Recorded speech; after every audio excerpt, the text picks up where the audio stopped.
Thank you very much అండి. వాణిశ్రీ గారు like ఇవ్వండి.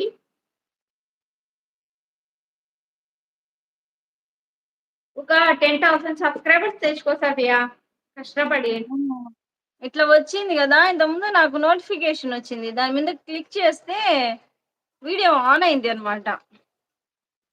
అంటే అప్పుడు నేను లేను. నీ ఫేస్ మాత్రం అదే నువ్వు మాట్లాడావు గదా! స్టార్టింగు. సో, అది మాత్రం వచ్చింది. నేనా సబ్‌స్క్రైబర్స్ రావాలి ఫస్ట్ 500 వస్తే యాక్చువల్లీ గివ్ అవే అనేది కండక్ట్ చేశాను కదా! బట్ ఎవరు అస్సలు రెస్పాండ్ అవ్వలేదు. సో, నేనైతే గివ్ అవే ఇవ్వలా. ఊరికే 550 వర్త్ ప్లస్ షిప్పింగ్ చార్జ్ 650 మనం ఎందుకు వేస్ట్ చేయడం అనేసి, ఇంకా ఒకరు ఇద్దరు కోసము మనం గివ్ అవే కండక్ట్ చేసేది వేస్ట్ కదా! అది కాకుండా మనకి కస్టమర్స్‌కి గాని మన మీద ట్రస్ట్ రావాలి గదా! ఎక్కువ మంది సబ్‌స్క్రైబర్స్ ఉన్నా వాళ్ళు ట్రస్ట్ చేస్తారు. తక్కువ మంది సబ్‌స్క్రైబర్స్ ఉన్నప్పుడు వాళ్ళకి కొంచెం డౌట్‌ఫుల్‌గా ఉంటుంది. సో, అందుకోసం నేనెక్కువ ఫోర్స్ చేయలేదు. ఎవరికైతే